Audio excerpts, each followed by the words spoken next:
Sharksploitation Sunday, and today we are going to celebrate the release of a brand new movie called Sharkula.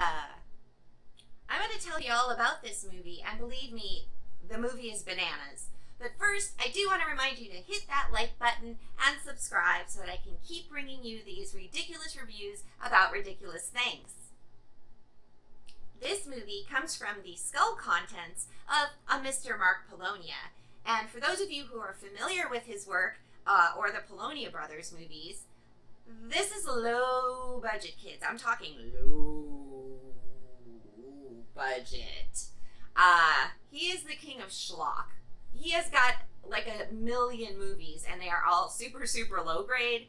But believe me, he plans it that way. He knows what he's doing. He's comfortable with that. For those of you who aren't familiar with Polonia movies, you're in for quite a shock. We could say that you're in for a schlock shock. Oof, sorry. The quality of this movie is pretty bad. I watched it on Amazon Prime and the whole thing was blurry. I mean, blurry.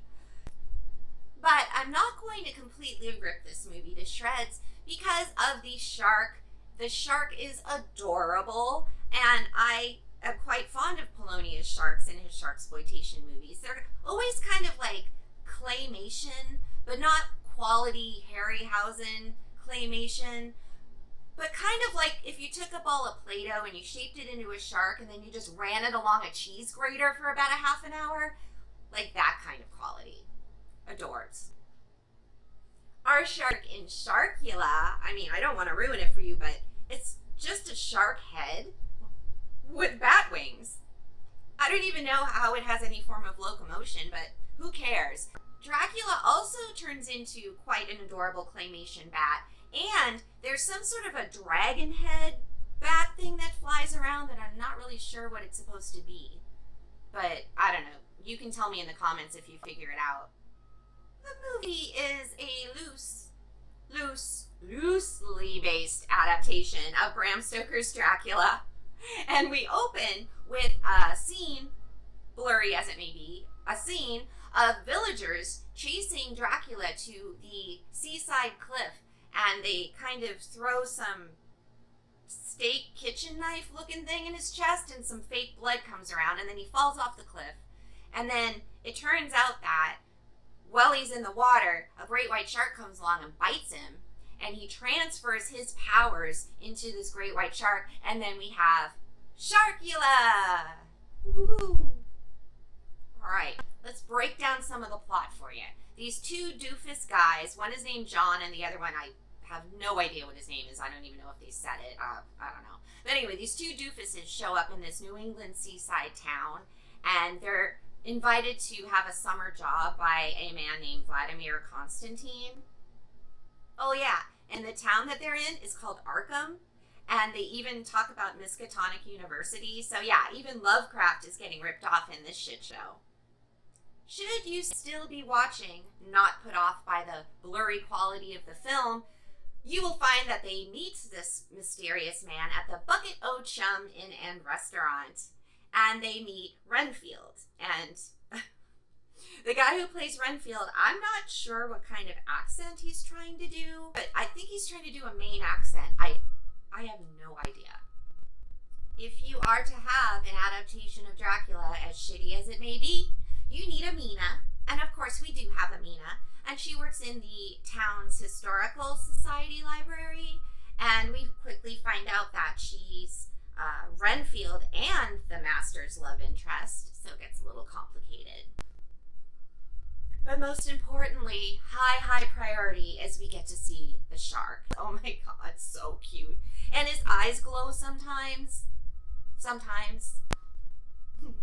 Another completely random thing is there's these shots of a sexy fire dancer. Again, I have no idea what this means or how it has anything to do with the plot. She just kind of like shows up in this footage from time to time, beginning to end. Sexy fire dancer. I mean, I'm not mad about it. I just can't figure out what the fuck she's doing. Over time, Vladimir Constantine decides to invite the doofuses to dinner. Of course, he doesn't eat anything because, well, you know why. A funky couple comes along, their car breaks down, and the guy gets eaten by the cute little shark head, and the woman gets taken hostage, and she's turned into like the vamp woman, I guess the Lucy character.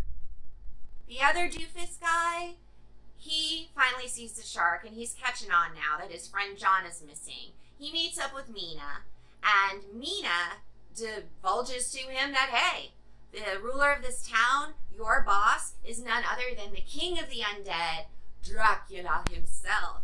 Yep. Dracula ends up appearing to Doofus Guy and Mina, and he makes them a deal, and he says, hey, if you dispatch this sea beast, I will not harm you, I will let you go, which you know is total bullshit. But anyway, he tells the story about the story that we already saw in the beginning of the movie when he fell off the cliff and the great white shark bit him, and he swore his allegiance to this beast as long as the beast protected him. Dracula sets up a fake processional sacrifice using Mina as bait, and she shows up wearing like a quinceanera dress, like it's some 1980s prom dress. It's terrible. But that's the budget we're talking about, folks. Unnamed Doofus Guy is supposed to stab Sharkula in the eye. That's how you kill him. Stake to the eye. Does it happen? I don't know. You're going to have to watch it to find out, because I'm not going to give any spoilers. And believe me, if you can make it this far in this movie, just see it through to the end. It's only like an hour and 10 minutes long. Just suck it up. Really, guys, the sexy fire dancer is the best thing about this movie, besides the adorable shark head with bat wings.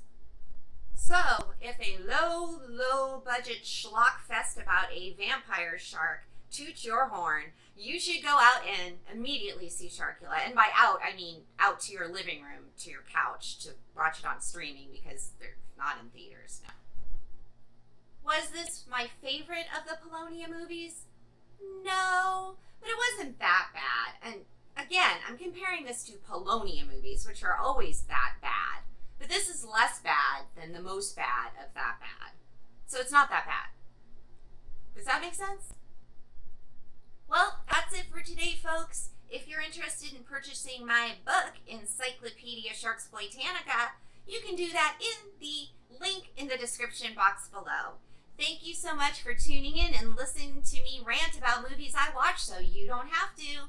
And I will see you next week. Have a good one. Bye!